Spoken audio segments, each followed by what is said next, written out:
Meu nome é Lilian Beatriz Penteado Zaidan, nasci em 12 de novembro de 1947 em São Paulo, capital. Vivi a vida inteira em São Paulo e nasci no bairro da Vila Pompeia e depois, aos 8 anos de idade, a família se mudou para o Alto de Pinheiros, na Avenida São Walter, que todo mundo conhece, é uma rua bastante importante. À época, o bairro de Alto de Pinheiros tinha sido urbanizado pela companhia City e era assim bastante incipiente em termos de infraestrutura. Não havia água encanada, na minha casa tinha um poço, não havia iluminação pública, não havia calçamento nas ruas.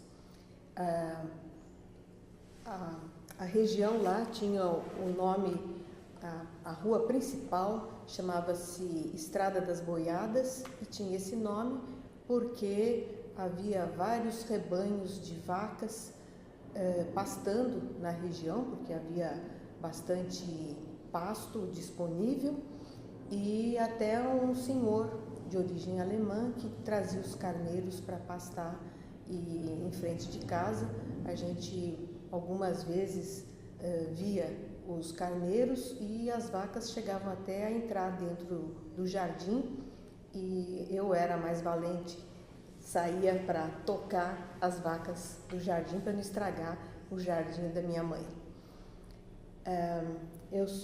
Na minha família, eu tive a sorte de nascer numa família que sempre incentivou muito a educação e a cultura.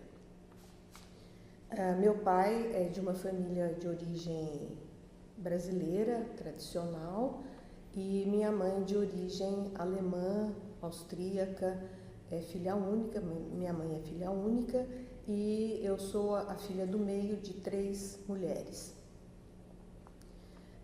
Eu digo sorte porque realmente meu pai sempre nos incentivou muito, e minha mãe também, sempre eles nos incentivaram muito a ler. Nós tínhamos disponíveis em casa muitos livros adequados tanto para a nossa idade como diversos. Quando a gente menorzinha, a gente tinha livrinhos de história, depois nós tínhamos livros para pré-adolescência, depois para adolescência, e o meu pai tinha até o cuidado de receber o jornal pela manhã, ele assinalava algumas reportagens ou editoriais que ele achava interessantes para que a gente lesse. À noite, quando a família se reunia para jantar, ele discutia com a gente o que nós tínhamos lido, o que nós tínhamos aprendido na escola, e contava muitos casos da família dele. Não havia televisão na época, então a gente ficava horas depois do jantar terminado, conversando, batendo papo. Provavelmente por isso também que minhas irmãs e eu somos boas conversadeiras. Nós gostamos de conversar, de bater papo, de contar casos. E certamente a gente herdou isso dessa época da vida em que a gente realmente conversava muito. Tinha muita coisa disponível para nós lermos. E nós guardamos muitos desses livros, claro, uma ortografia que não é mais a usual, mas é uma lembrança muito gostosa, muito cara que a gente tem da infância. Bom, durante o primário eu estudei no Externato Elvira Brandão, que era é uma escola particular, ainda existe. Na época funcionava nos Jardins, na Alameda Jaú, próximo da Rua Augusta. Era uma escola, como eu disse, muito tradicional. Uma das minhas tias irmãs do meu pai era diretora da escola, uma das diretoras da escola e também uma das sócias, e praticamente todos meus primos e nós lá em casa estudamos nesse colégio. Por ser uma escola muito tradicional, eles ensinavam a língua portuguesa era muito bem dada e a gente tinha o hábito de decorar os pontos de história, os pontos de geografia, lista de preposições, lista de afluentes do rio Amazonas, margem direita, margem esquerda. E era complicado esse método de ensino, que hoje está considerado totalmente inadequado. Mas isso foi um treino muito bom para mim, depois, quando eu fui fazer biologia, porque a gente precisa decorar muitos nomes, quando faz biologia e quando faz botânica também, porque a gente precisa lembrar os nomes das espécies, os nomes das famílias, das estruturas e por aí afora. Bom, essa escola mantinha os alunos até o 5º ano primário.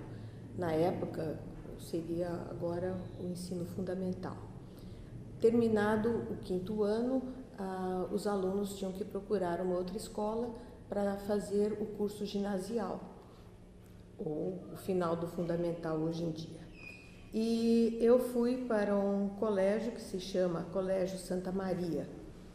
É um colégio religioso de freiras, de irmãs de origem americana, mas da Ordem de Santa Cruz. Essa ordem é uma ordem canadense e as irmãs tinham vindo há pouco tempo para o Brasil e receberam da Cúria Metropolitana de São Paulo uma chácara próximo de Interlagos, e era a chácara que o cardeal de São Paulo utilizava como residência de inverno ou de verão, não sei bem. Enfim, as freiras construíram uma escola nos moldes bastante modernos. Era uma escola que tinha então uma área verde muito grande, quadras esportivas, as salas de aula eram bastante arejadas, era realmente extremamente agradável. E as freiras vieram trazendo uma ideia de ensino que chamava na época ensino experimental. O que seria o ensino experimental? Na verdade, dava bastante liberdade para o aluno para estudar.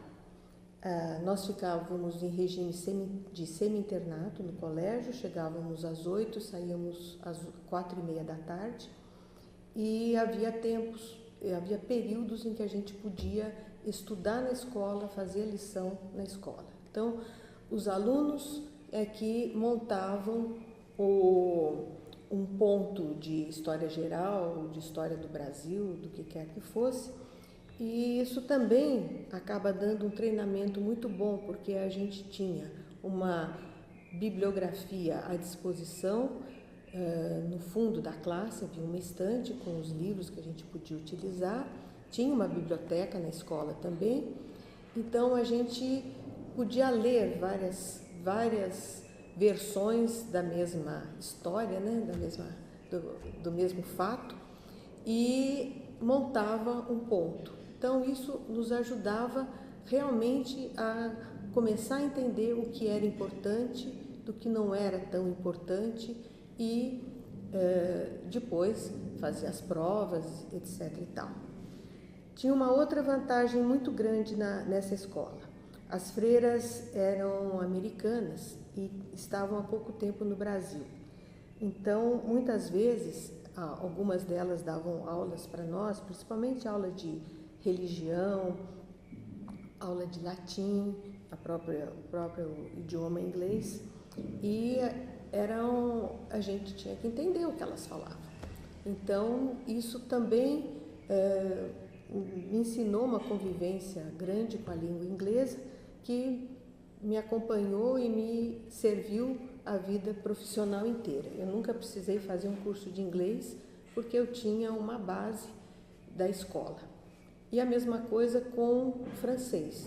Também nós tivemos excelente uma excelente professora de francês e eu também acabei me interessando pelo idioma e hoje voltei a estudar francês.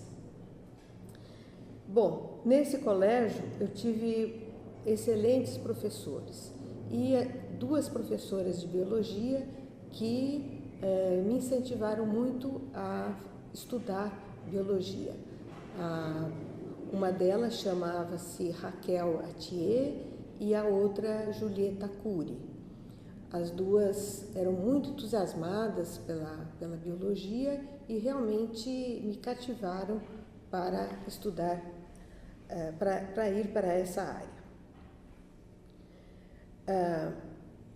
Terminado o curso ginasial, a opção que nós tínhamos naquela época para o ensino médio era fazer o curso clássico, científico ou curso normal.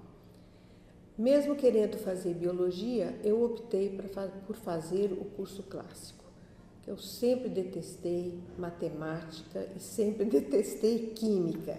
E eu sempre gostei da área de humanas e da área de biológicas. Então, resolvi assumir o risco de fazer o curso clássico e não me arrependo, foi uma boa opção, porque eu adquiri uma cultura geral muito boa, muito grande, e não teria sido assim se eu tivesse feito o curso científico. Mas os 3 anos de ensino médio passaram muito rápido e chegou a hora do vestibular. Na hora do vestibular, evidentemente, eu precisava saber química, física, além da biologia, de uma forma mais, um conhecimento mais aprofundado. E eu não fiz cursinho, resolvi tentar pela primeira vez o vestibular para ver como é que era e também ter tempo para me preparar melhor no ano seguinte. Mas, para minha surpresa e de toda a família, eu passei no primeiro vestibular que eu fiz. Entrei no curso de Ciências Biológicas da Universidade de São Paulo e comecei, então, a cursar em 1967 esse curso. Eu me formei em 1970, na primeira turma de Ciências Biológicas. Até então o curso chamava-se História Natural.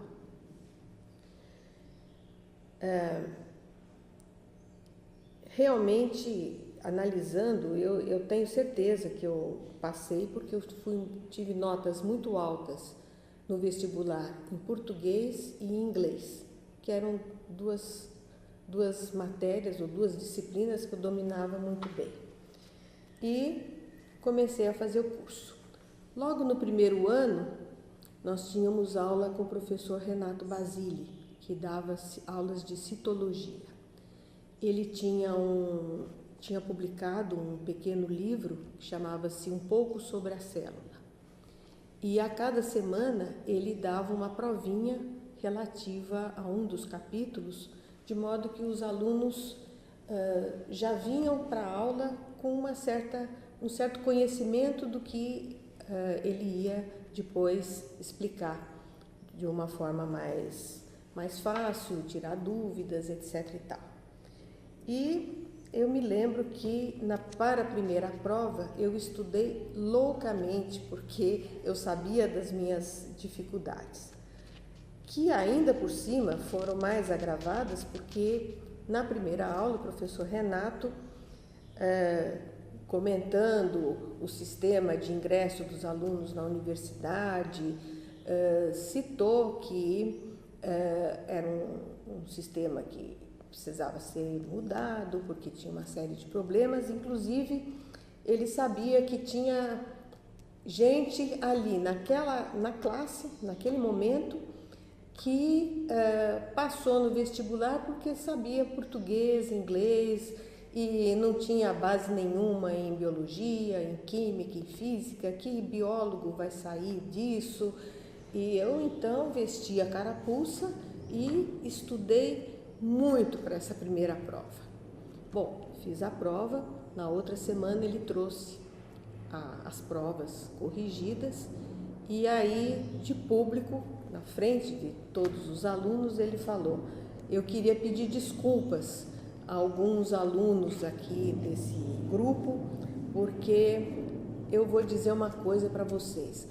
As únicas provas que eu consegui entender o que os alunos queriam dizer eram justamente desses alunos que passaram, que estão aqui hoje com a gente, porque sabem escrever, sabem ter uma sequência de pensamento e tal. Eu fiquei muito feliz, falei, bom, estou por dentro. Mas a minha dificuldade com química me acompanhou a vida toda. E para fazer bioquímica mais tarde foi difícil. Não vou dizer que tenha sido fácil, porque uma boa base faz falta no resto da vida. Realmente foi um problema. E eu tinha outra dificuldade, que eu sou péssima em desenho. E quando a gente faz biologia, a gente precisa aprender, precisa saber desenhar, precisa saber proporção, porque a gente tinha que desenhar nas aulas de anatomia vegetal, nas aulas de zoologia, tinha que saber desenhar. Então foi para mim uma dificuldade muito grande, mas realmente consegui parar. Bom, a universidade é um período maravilhoso na vida da gente. A gente não vê a hora de sair, começar a trabalhar profissionalmente, mas realmente é um período muito rico, né, em termos de aquisição de conhecimento, em termos de convivência com professores, com outros alunos. Eu acho que é uma fase muito boa, muito interessante, e é pena que passe tão depressa. Eu até entendo alguns alunos que ficam arrastando o curso universitário quanto podem, mas não é porque eles gostam, não. São outras circunstâncias, não vamos entrar nesse detalhe. Mas na universidade eu tive chance de ter aulas com excelentes professores. Eu poderia citar o professor Pavan, que dava aulas muito interessantes e era uma pessoa extremamente carismática.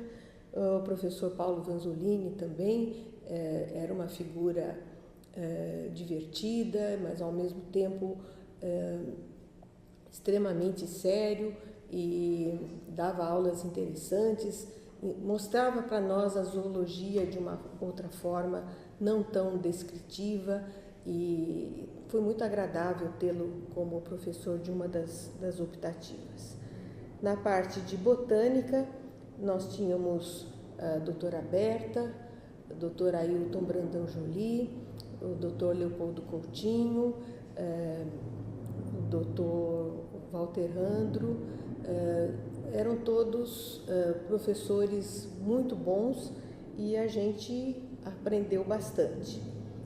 Na época em que eu cursei biologia, a maioria dos alunos iam para a área de genética e biologia, histologia, biologia celular, eram as áreas que estavam que eram de maior interesse na época.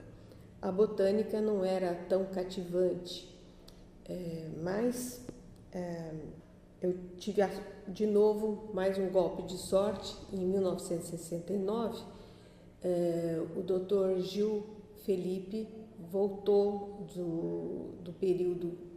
um período em Edimburgo, onde ele fez o PhD na Universidade de Edimburgo, e ele era funcionário do Instituto de Botânica e estava retornando de Edimburgo quando o Dr. Ailton Joly o convidou para dar uma disciplina optativa no curso de graduação. Eu me inscrevi para essa disciplina e foi realmente o que me motivou a estudar, me dedicar à fisiologia vegetal para o resto da minha vida.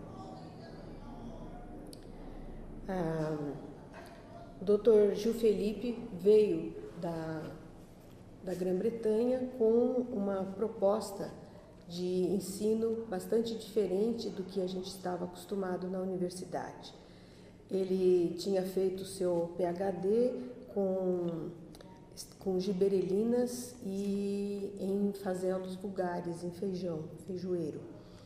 E ele trouxe, então, uma bibliografia nova, muito interessante, técnicas de extração de hormônios de plantas, que a gente sabia que tinha, mas não tinha ainda tido a oportunidade de fazer esse tipo de manipulação nas aulas práticas. Na disciplina dele, nós tínhamos que desenvolver um projeto, um pequeno projeto de pesquisa, e isso nos pôs realmente em contato com as técnicas de extração de hormônios vegetais, com manipulação de sementes, e foi realmente o que me deixou encantada pela fisiologia de plantas.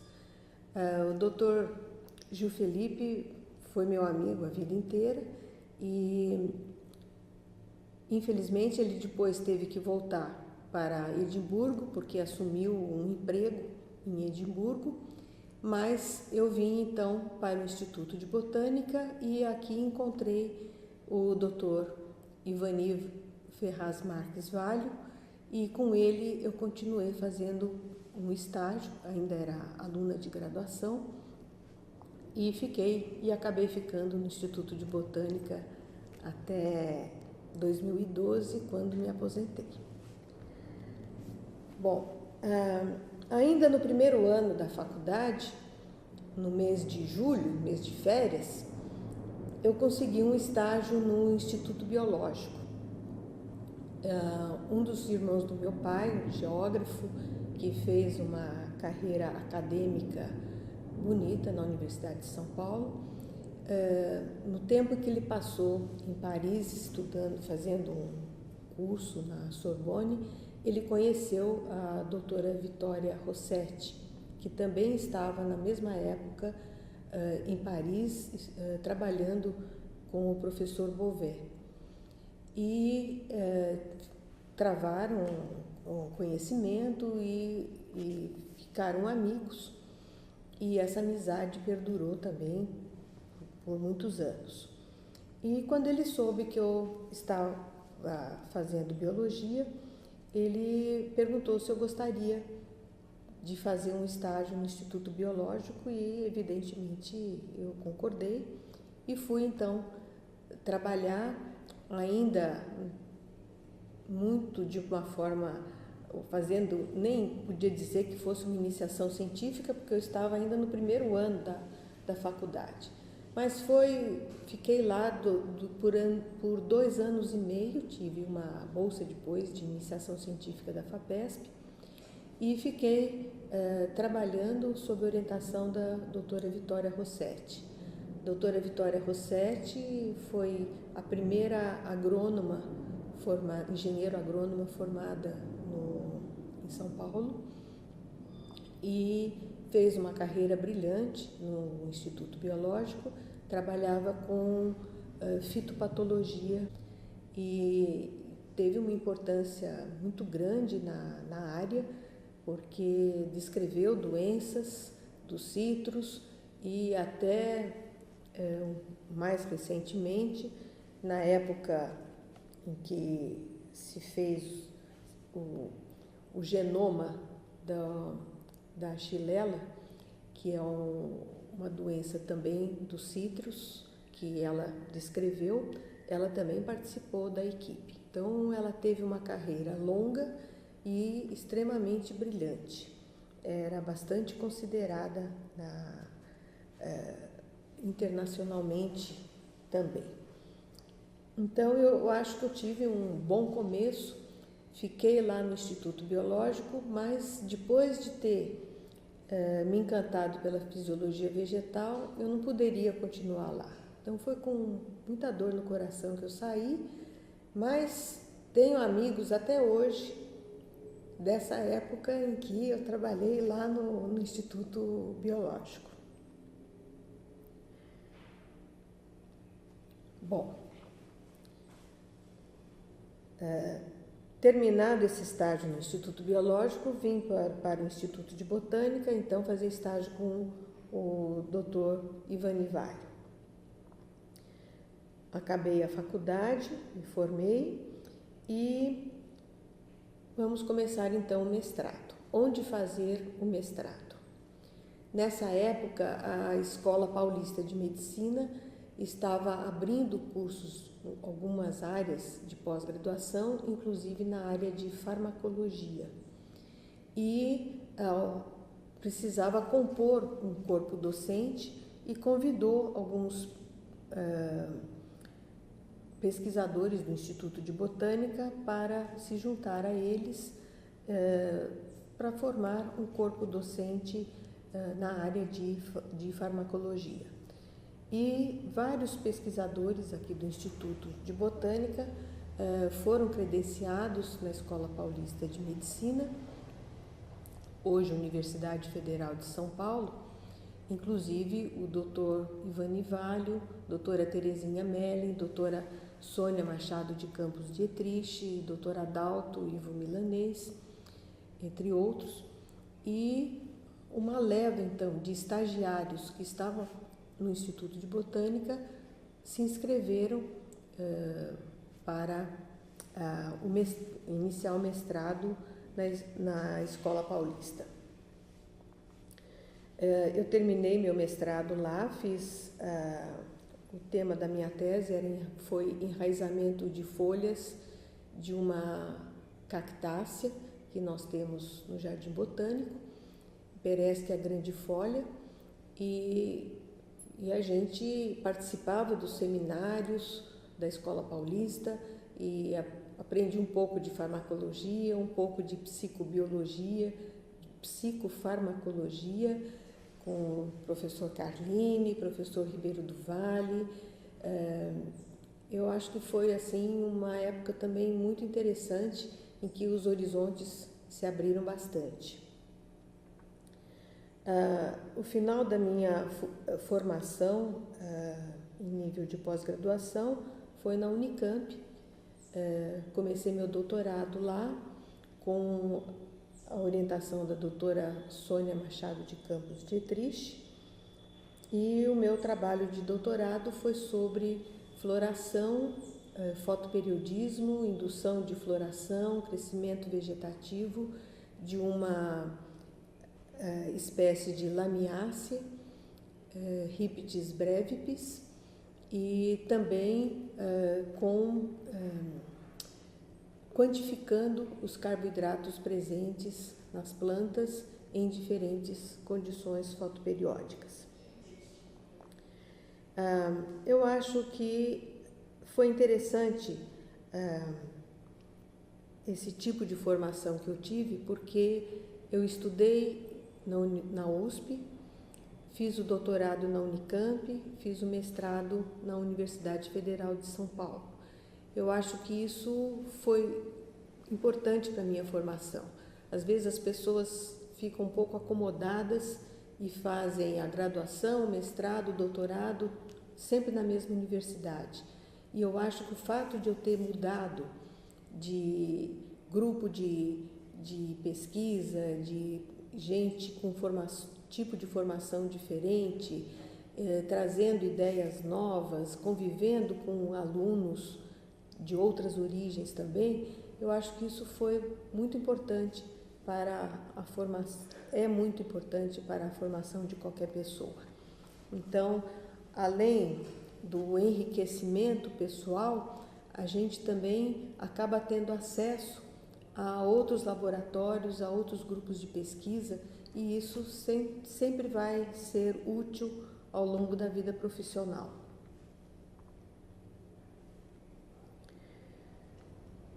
Durante o meu doutorado, eu passei uma temporada no Y College da Universidade de Londres, e sob orientação do professor Walter Schwab. O professor Schwab foi orientador do doutorado do Dr. Ivanivalho, e ele tinha vindo veio várias vezes ao Brasil, inclusive para dar um curso sobre floração, que foi organizado pela doutora Sônia e o doutor Gil Felipe, doutora Sônia Dietrich, doutor Gil Felipe, e contando com alunos de vários países sul-americanos e brasileiros de outros estados, além de São Paulo. Eu fui uma das alunas desse curso e nesse curso eu me encantei pelo assunto floração, e que era um dos temas preferidos do professor Schwab. Ele concordou em me receber no seu laboratório e em 82 eu passei 4 meses lá na cidadezinha de Wye, uma cidade pequena que vivia em função do college. O Wye College pertencia à Universidade de Londres, é onde funcionava a Faculdade de Agronomia da Universidade de Londres. E o departamento do professor Schwab era o departamento de horticultura. Então, nesse período que eu passei lá, foi extremamente proveitoso, porque eu estava sozinha, deixei a família em São Paulo e pude realmente produzir, eu diria que talvez 70% da minha tese eu fiz nesses 4 meses, porque trabalhava de manhã até 10, 11 horas da noite, com todas as facilidades do laboratório, uma casa de vegetação que muito bem equipada, uma infraestrutura de pesquisa excelente e a oportunidade de estar com o professor Schwab, discutir meus resultados à medida que eu ia obtendo. Então, foi extremamente proveitoso, agradável, foi uma época também bastante ativa em termos de pesquisa. Mais tarde, depois de já ter feito meu doutorado, eu passei mais 2 meses na Universidade de Edimburgo, no departamento de botânica, sob orientação do professor John Dale, que tinha sido também o orientador do Dr. Gil Felipe, e com o Dr. Robert Lindon, que trabalhava com quantificação de crescimento. E também foi muito interessante eu ter participado, ter feito esse estágio lá, já em nível de pós-doutorado, porque eu aprendi muito como quantificar, como observar crescimento vegetativo, e colaborei com meus colegas da seção de Fisiologia e Bioquímica de Plantas durante muitos anos nessa parte de avaliação de crescimento.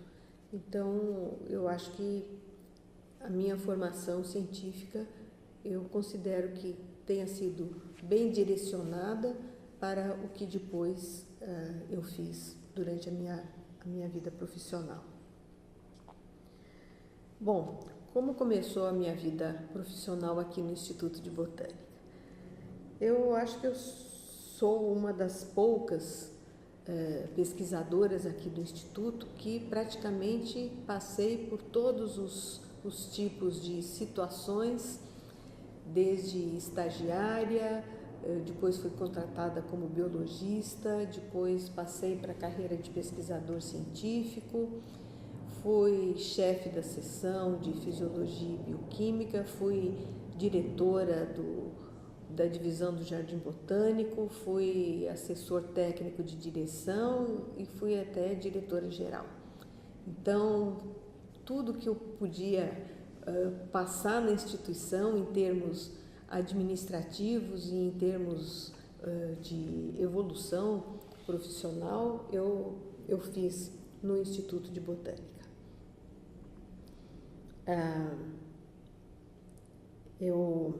Antes de ser contratada no Instituto de Botânica, eu trabalhei na Unicamp fui contratada como professor MS1, professor instrutor, na época chamava assim, no departamento de fisiologia vegetal, mas lá eu fiquei pouco tempo, porque eu já era casada e já tinha o meu primeiro filho e era muito complicado eu viajar todos os dias para Campinas.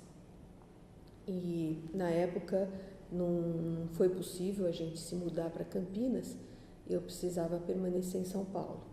Então, aqui eu permaneci e fiquei aguardando haver um concurso no Instituto de Botânica. E isso aconteceu só em 76. E então fiquei aguardando entre 73 e 76. Eu continuei com uma bolsa de aperfeiçoamento do CNPq e esperando que houvesse o concurso para biologista. Então, assim aconteceu essa primeira parte da minha formação e do início da minha vida profissional. Bom, depois de trabalhar com o enraizamento de Pereesquia grandifolia, eu comecei a trabalhar com Stevia rebaldiana. Stevia rebaldiana é uma planta extremamente interessante, é nativa do Paraguai, mas também é encontrada na região de Mato Grosso, próximo ao Paraguai, e é uma planta que tinha sido trazida para o laboratório por um coletor do Instituto de Botânica, na verdade, e o Dr. Luiz Fernando Gouveia Laboriou, que estava aqui no laboratório, se interessou pela planta, multiplicou essas plantas e a gente tinha aqui várias plantinhas de Stevia rebaldiana. É uma planta muito interessante porque as plantas sintetizam um composto, um açúcar, chamado steviosídeo, que tem um sabor extremamente doce. Ele não é metabolizado, então é um açúcar que seria um substitutivo natural para os ciclamatos e as sacarinas e tal. À época, o Dr. Ivani Valho teve uma aluna que trabalhou com Stevia rebaldiana, a Roseli Rocha Charife, e depois o Dr. Laboriou foi embora do Brasil, o Dr. Ivani foi para Campinas e a gente tinha essas plantas aí.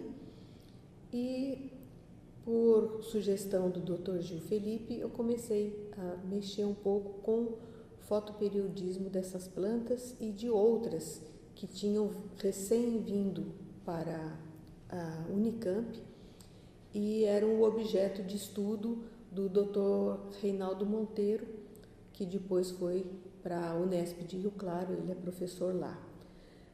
Ele trabalhava com biologia floral dessas plantas, sob orientação do Dr. Peter Gibbs, e eu fazia parte de fisiologia aqui no Instituto de Botânica, utilizando a infraestrutura para estudos de fotoperiodismo que o Dr. Laboriou tinha criado e que estava em pleno funcionamento. Essa estrutura das câmaras de fotoperiodismo não estavam no momento sendo utilizadas, mas foi uma criação muito feliz do Dr. Laboriou. E a gente fiz vários trabalhos com alunos, com estagiários, utilizando esse sistema, que é um sistema extremamente simples, mas também bastante confiável, e a gente obteve resultados interessantes utilizando plantas nativas brasileiras.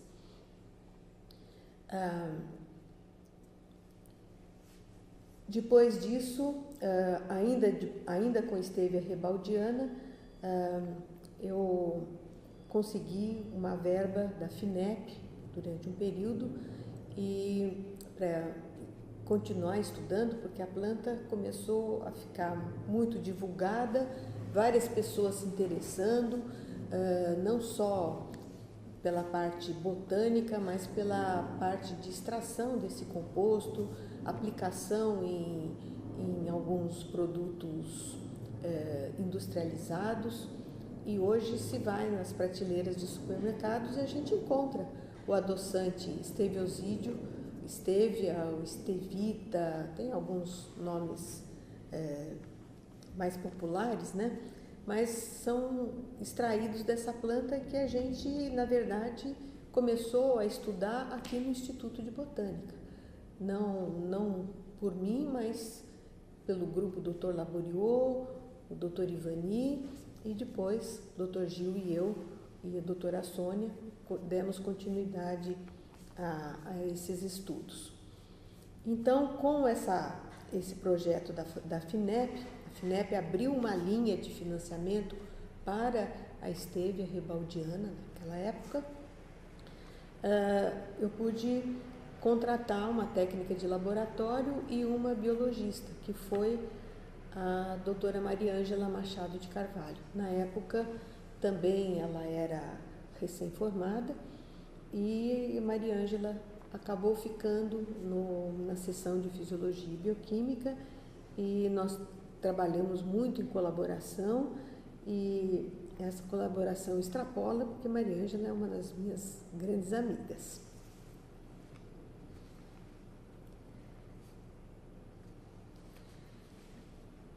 Muito bem. Aí, após o término do meu doutorado, eu continuei os estudos de fotoperiodismo e, evidentemente, a floração era um dos assuntos mais interessantes relacionados com esse tema. Paralelamente à floração, eu também estudei alguma coisa de germinação, frutanos, que era o grande assunto do laboratório. Sempre colaborei com o grupo de frutanos, o grupo de bioquímica, mas sempre mantendo essa linha de fisiologia, de crescimento, de desenvolvimento, sempre foi o meu forte e é onde eu podia dar uma maior colaboração para o grupo. E meu interesse maior sempre foi com plantas de cerrado e as plantas herbáceas do cerrado. Em geral, as pessoas gostam mais de estudar as plantas arbóreas do cerrado, mas a vegetação herbácea do cerrado é extremamente rica. Existem dados na literatura que dizem que a flora herbácea chega a 75% a 80% da flora do cerrado. Então, é uma vegetação, há uma diversidade muito grande de espécies no extrato herbáceo, né? São plantas extremamente interessantes porque suportam a passagem do fogo. Elas têm órgãos subterrâneos de reserva interessantes. Por serem herbáceas, elas respondem mais rapidamente aos tratamentos para se observar a floração, né? Produzem sementes também, está tudo aí para ser estudado. Se a gente pensar na proporção de espécies de cerrado no extrato herbáceo, ainda é muito pouco o que se estudou e o que se conhece. Então, era um campo absolutamente aberto para o estudo. E eu acho que eu fiz algumas observações interessantes a respeito desse comportamento fisiológico das plantas de cerrado. Eu vou citar algumas espécies com que eu trabalhei. Uma delas, o Bides gardneri, que é o chamado, conhecido como picão do cerrado.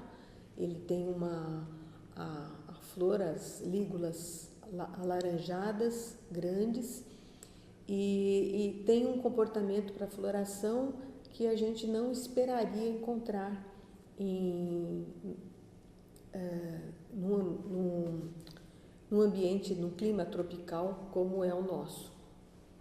Por que isso?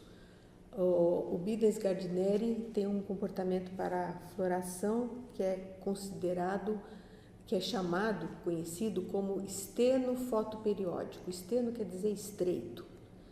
Então, não segue aquele padrão mais conhecido de planta de dia curto, planta de dia longo, planta de dia curto-longo, longo-curto, ou plantas de dias neutros ou indiferentes ao fotoperiodismo. O Bidens gardneri floresce apenas nos fotoperíodos de 12, 14 e 16 horas de luz, quando a gente faz de forma controlada em câmeras fotoperiódicas. E isso acontece no campo também, porque a gente fez alguns experimentos no campo para acompanhar os resultados que nós tínhamos no laboratório, e realmente o Bidens floresce apenas nos meses de verão, independentemente da época em que os aquênios são plantados. Eu acho isso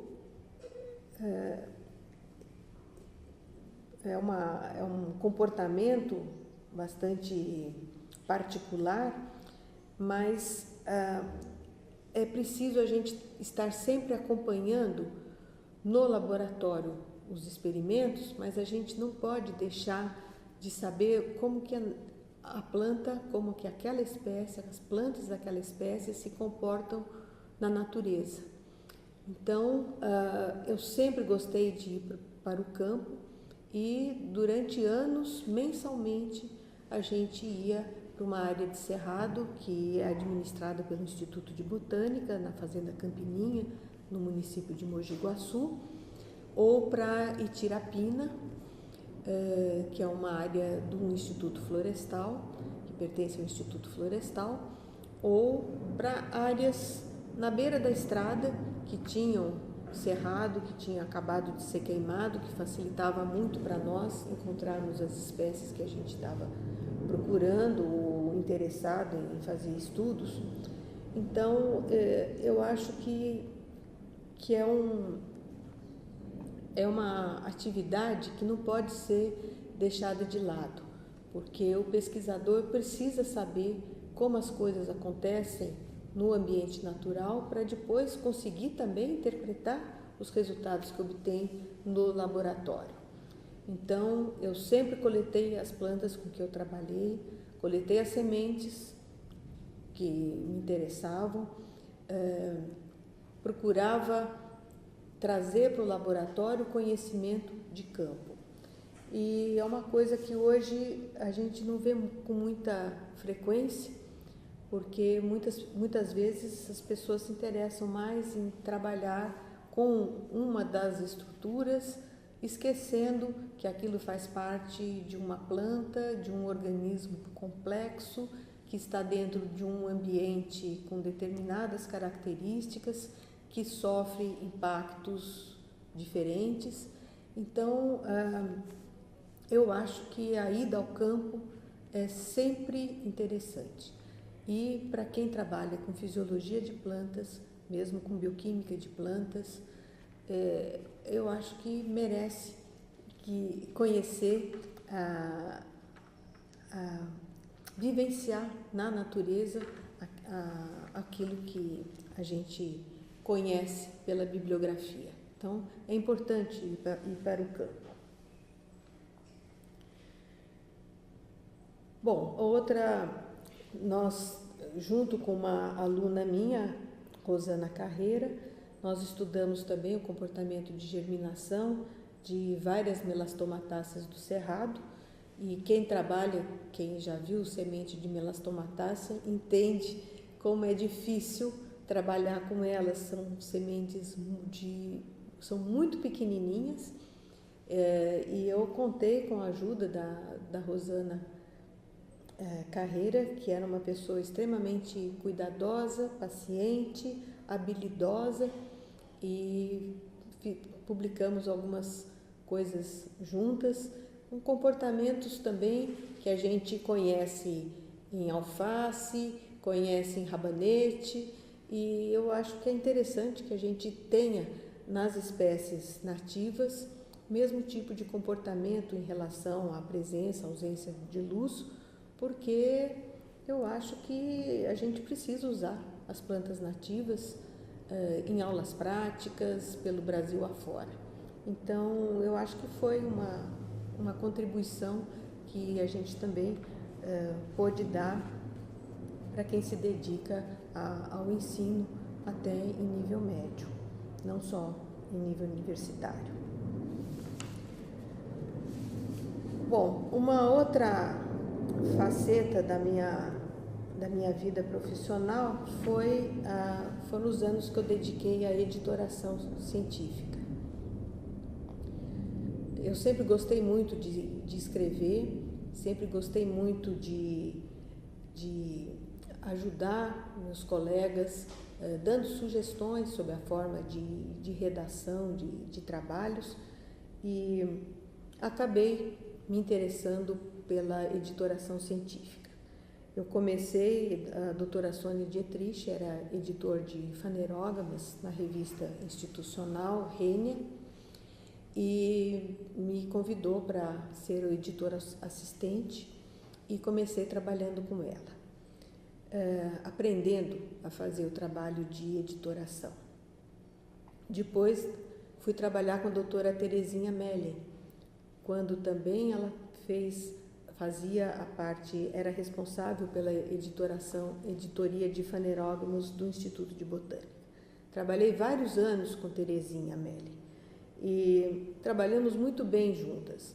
Éramos de áreas de pesquisa diferentes, linhas de pesquisa bastante diferentes, mas nós tínhamos uma afinidade muito grande para trabalhar. E depois fui trabalhar com o Dr. Gil Felipe, quando ele foi editor-chefe da Revista Brasileira de Botânica. E depois eu mesma me transformei em editor-chefe da Revista Brasileira de Botânica por um período, da revista institucional, e também pude treinar outras pessoas para darem continuidade a esse tipo de trabalho. Eu acho que a editoração científica é uma atividade que é extremamente também enriquecedora. A gente primeiro tem a oportunidade de ler em primeira mão o trabalho dos colegas. Eu acho que isso já é um privilégio. Em segundo lugar, a gente pode melhorar a forma de apresentação desse trabalho. Agora, a gente não pode ser um bom editor se você também não escreve os seus trabalhos. E eu posso garantir que aprendi muito fazendo editoração científica. Eu tenho certeza que a qualidade dos trabalhos que eu publiquei pós esse treinamento foi muito superior aos meus primeiros trabalhos, porque a gente acaba incorporando na vida da gente aquilo que a gente vai aprendendo com os outros. A convivência com outros autores, com assessores de trabalhos, com as agências de fomento, foram extremamente interessantes e me trouxeram um certo conhecimento que eu não teria se eu tivesse continuado só como autora de trabalhos. Existe uma associação chamada ABEC, Associação Brasileira de Editores Científicos, que congrega editores de várias áreas do conhecimento, da área de humanas, da medicina, de várias áreas do conhecimento, de exatas, e existem reuniões anuais desse grupo, e nessas reuniões são discutidos vários assuntos de interesse para os editores. E eu acho isso, achei bastante interessante esse aspecto também, porque a gente aprende um pouco sobre ética de publicação, como publicar, quem é autor de um trabalho. Hoje a gente vê na literatura trabalhos publicados com 10, 11, 15 autores. Então, será que eles todos são autores ou eles são colaboradores responsáveis por uma parte só do trabalho? Será que não valeria só constar num agradecimento do trabalho? Porque a gente aprende que autor é aquele que pode responder por qualquer parte do trabalho. Então, alguém que fez, por exemplo, o tratamento estatístico de um trabalho, será que ele é coautor? Ele entende dos experimentos feitos de bioquímica, de fisiologia, enfim. Eu acho que são pontos que devem ser pensados. Em outros casos, a gente vê o chefe administrativo assinando um trabalho junto com o seu funcionário, não é? Certamente não é coautor do trabalho. Mas, enfim, são questões que apareceram durante a vida e que nos fazem pensar e ponderar um pouco a respeito de como está andando, para onde está andando a ciência. Hoje, as agências de fomento cobram dos pesquisadores publicações, volume de trabalho. E eu acho que a gente precisa começar realmente a questionar um pouco a respeito disso. Eu só gostaria de falar ainda mais alguma coisa que é a respeito da formação de recursos humanos aqui no Instituto de Botânica e da criação do curso de pós-graduação do Instituto de Botânica. Aqui na seção de Fisiologia e Bioquímica, hoje Núcleo de Fisiologia e Bioquímica de Plantas, nós sempre tivemos a responsabilidade de treinar novos biólogos, novos botânicos, fisiologistas e bioquímicos de plantas. E nós recebemos alunos, estagiários, ainda quando alunos de graduação e depois como aperfeiçoamento e depois como pós-graduação também. E nós tínhamos professores credenciados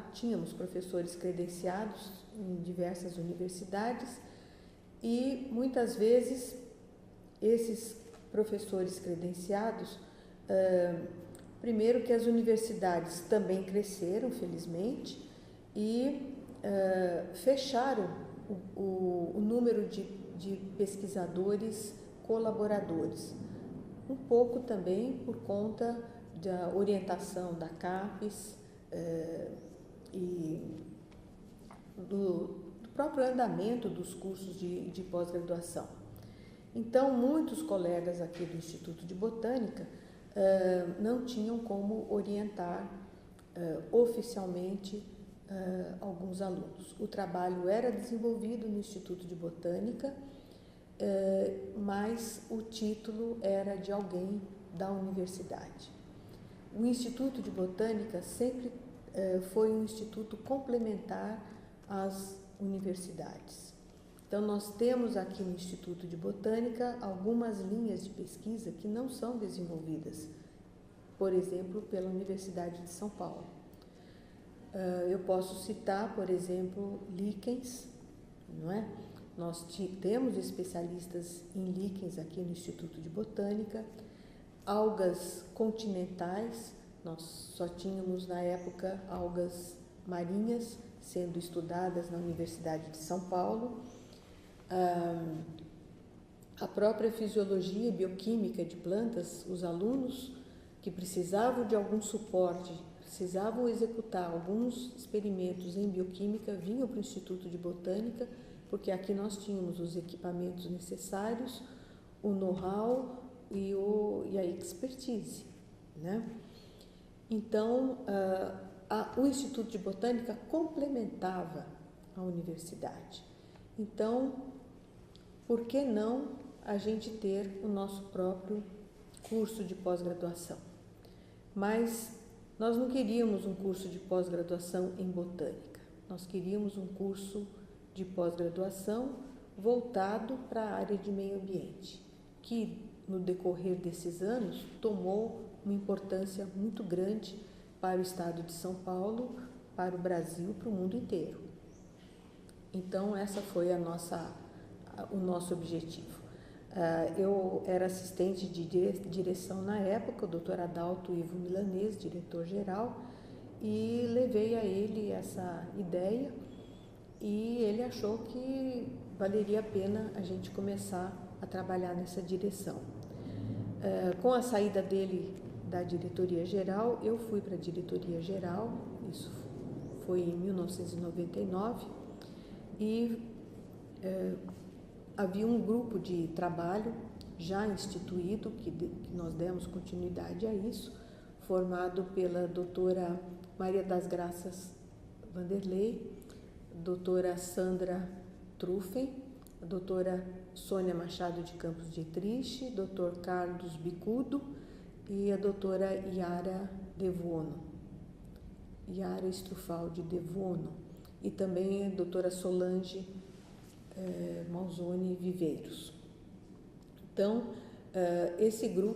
com esse grupo nós estruturamos um programa de pós-graduação para o Instituto em plantas vasculares, em áreas de plantas vasculares, plantas avasculares. Fizemos várias reuniões com o corpo técnico, porque o corpo técnico de pesquisadores é que seriam os docentes do curso, né? E estabelecemos todas as regras e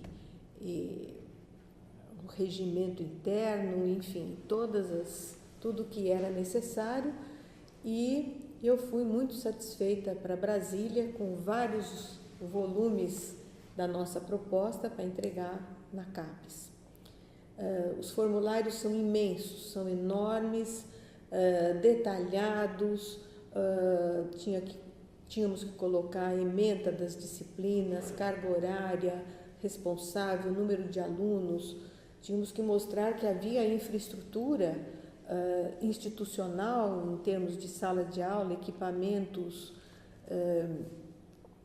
para dar aula, retroprojetor, ainda naquela época eu usava mais retroprojetor do que data show, computadores, laboratórios, microscópios, lupas, enfim, nós levantamos tudo isso e apresentamos uma proposta. Qual não foi minha surpresa que ao chegar na CAPES, em Brasília, eu fui informada que os formulários não eram mais impressos, mas tinha que ser tudo feito online. Então, voltei muito frustrada para São Paulo, mas a doutora Solange foi excelente nessa época e digitalizou tudo novamente, e aí nós mandamos então a proposta. Recebemos visitas 2 vezes de um comitê da CAPES que veio avaliar em loco as condições da instituição, e em 2002 o curso foi aprovado em nível de mestrado e nível de doutorado, que para nós foi muito gratificante, porque em geral cursos novos começam no nível só de mestrado e depois de algum tempo de funcionamento é que o doutorado é permitido que seja também oferecido. Foi uma época bastante difícil da gente implantar o curso na instituição, e foi implantado em 2003, mas em 2003 eu já não estava mais na diretoria geral. Mas tive a satisfação de ter o primeiro mestrado defendido, de ser uma aluna minha. Então, me senti absolutamente recompensada. Eu acho que o fato do curso de pós-graduação, de ter começado esse curso de pós-graduação aqui no Instituto de Botânica, foi muito importante para a instituição. Há pouco tempo saiu na FAPESP um ranking de publicações das universidades e dos institutos de pesquisa, e eu tive a satisfação de constatar que o Instituto de Botânica é um dos institutos mais produtivos dentre os institutos de pesquisa do estado de São Paulo. Dentre os 17 institutos de pesquisa, nós só estamos atrás do Instituto Butantan, que tem um corpo de pesquisadores muito maior do que o corpo de pesquisadores do Instituto de Botânica. Certamente, a implantação do curso de pós-graduação trouxe esse incremento, essa vontade de publicar, essa necessidade de publicar, porque a gente tem os alunos terminam a sua pós-graduação e a gente precisa publicar os trabalhos. Então, isso certamente elevou o nível de pesquisa da instituição. Hoje, todos os pesquisadores têm que ler mais, têm que estar atualizados, têm que dar as disciplinas, têm que resolver as dúvidas dos alunos, e eu acho que isso tudo trouxe um benefício muito grande para o Instituto. Eu acho que era isso que eu gostaria de falar nesse depoimento, e também gostaria de dizer que eu estou aposentada desde 2012, janeiro de 2012, e fiz a opção de não continuar trabalhando, porque eu acho que eu preciso de um tempo.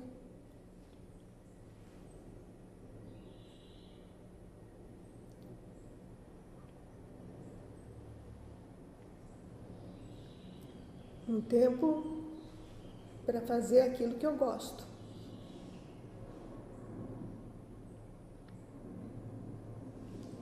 Ficar com meus filhos, ver meus netos crescerem, dedicar mais tempo para a família e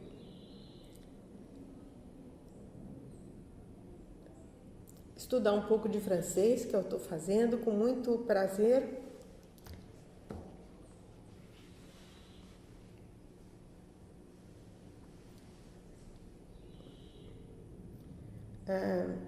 E queria dizer também que essa carreira que eu fiz, que eu construí no Instituto de Botânica, só foi possível porque eu tive uma família excelente que sempre me apoiou e que sempre respeitou a minha vida profissional, respeitou as responsabilidades que eu tinha no meu trabalho e entendeu sempre as minhas ausências. Meu marido foi uma pessoa excelente, nós tivemos um casamento de 31 anos, com um apoio muito grande, muita paciência da parte dele, porque minha casa eu sempre recebi muitos visitantes, muitos pesquisadores de fora, e o meu marido não era da área de biologia, meu marido tinha uma outra atividade, mas sempre nós compartilhamos muito a vida profissional e compartilhamos muito com os nossos filhos. Tivemos 3 filhos, nenhum deles foi fazer biologia. Meu filho mais velho é engenheiro civil, como o pai dele também engenheiro. A minha filha do meio é fonoaudióloga, está fazendo uma carreira muito bonita, fez mestrado, fez o PhD na Universidade de Massachusetts, tem comparecido a congressos na área dela, e a minha filha mais nova fez economia na Faculdade de Economia e Administração da USP, fez o mestrado na faculdade, na Fundação Getúlio Vargas, trabalha no mercado financeiro. Então, eu acho que ninguém seguiu a biologia, mas todos eles certamente aprenderam a ter uma atitude profissional. Eu acho que isso é interessante. Vamos ver, quem sabe, algum dos meus netos. A minha neta mais velha, que hoje está num passeio na escola, na Mata Atlântica, já falou para mim antes de sair de casa: já sei, vó, que eu tenho que olhar para cima das árvores para ver as orquídeas e as bromélias. E ela disse que ela quer ser jardineira como a vovó. Seria bom. Eu quero só finalizar agradecendo a lembrança do meu nome e dizer da minha felicidade de ter colaborado pelo menos um pouco para o estabelecimento da botânica como ciência e